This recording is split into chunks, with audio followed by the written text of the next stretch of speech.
Chairman Moran, Ranking Member Blumenthal, and members of the committee, thank you for the opportunity to discuss our work on VA's management of its Veterans Crisis Line, or VCL.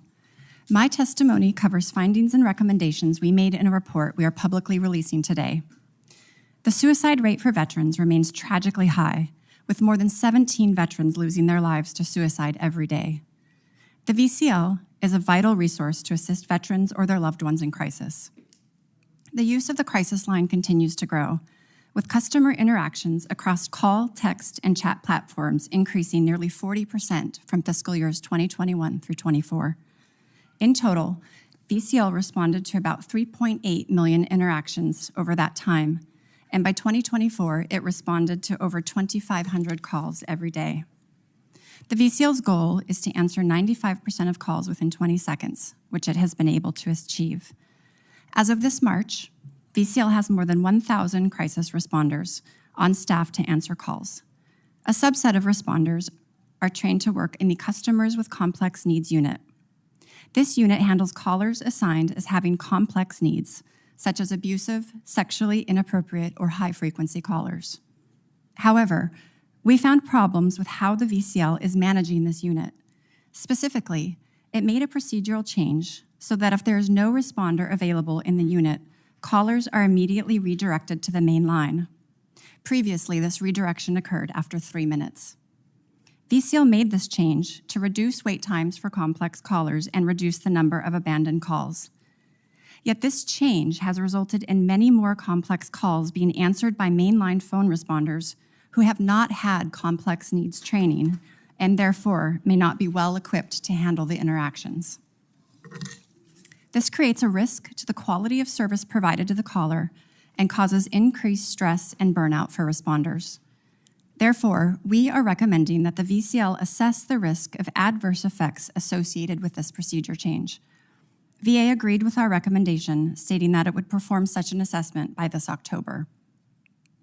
We also identified workload challenges for the VCL's Digital Services Unit for texts and chats. For example, responders are expected to handle up to 2 interactions concurrently, as demand requires, and we found this has commonly occurred. Text and chat responders are also expected to document their interactions at the same time they handle live interactions. This is unlike for calls, where responders are given time after the call for documentation.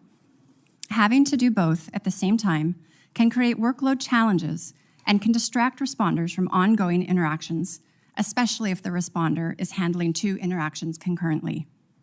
Such challenges can make it difficult to be fully attuned to customer needs, creating a risk to safety and increasing responder burnout.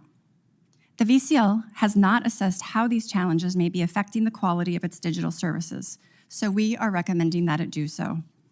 VA agreed, stating that it would assess its digital services unit by this October. Finally, we found that the VCL conducts quality assurance reviews, such as using silent monitors to evaluate interactions against a set of standards. The VCL also reviews its involvement in critical incidents, such as a related suicide, to identify areas for improvement and provide coaching to responders.